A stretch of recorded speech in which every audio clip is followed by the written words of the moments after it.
Some things in this world are not just made, they are perfectly engineered. Welcome to the dark side of luxury. Brand strategy here is a bold departure from tradition, focusing on aerodynamic efficiency without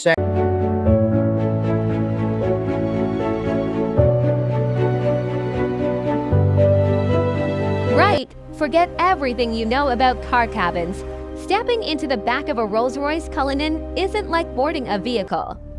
It's like buying a penthouse in Mayfair, sacking the Italian architect, and demanding the floors be lined with the hides of cows massaged 3 times a day in the Alps.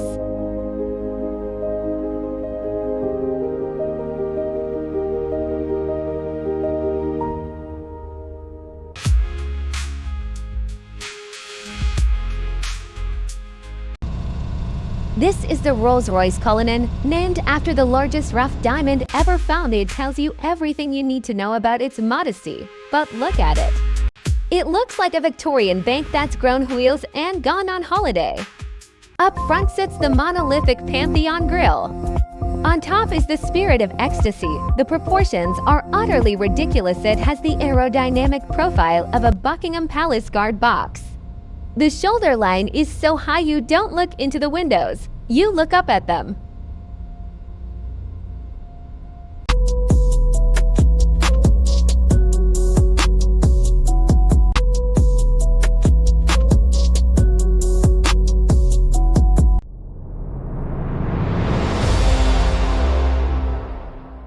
And then we have the headlights. Now, in a lesser car, headlights are just there so you don't hit a stray cow at night. In the Cullinan, they are a statement of intent. They are laser lights, capable of illuminating the road half a mile ahead.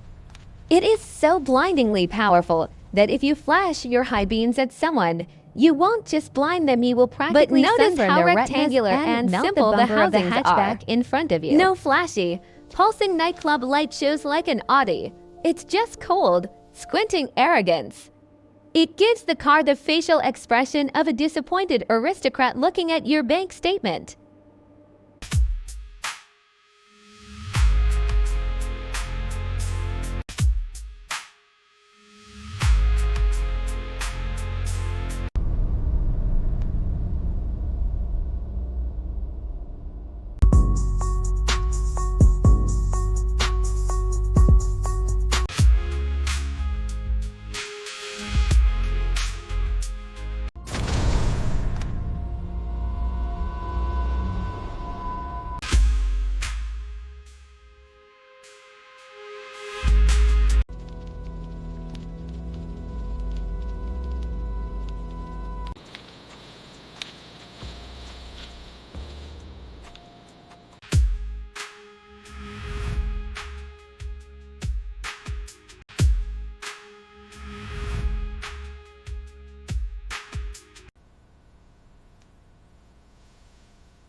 Now, let's talk screens. Up front, you do get a central touchscreen for your navigation and music. But because this is a Rolls-Royce, they knew billionaires would hate looking at greasy fingerprint smudges on a piece of glass. So, at the press of a button, a beautifully veneered piece of open pore would silently slides down to hide the screen entirely. It says, "The internet is a noisy place. Let's pretend it doesn't exist."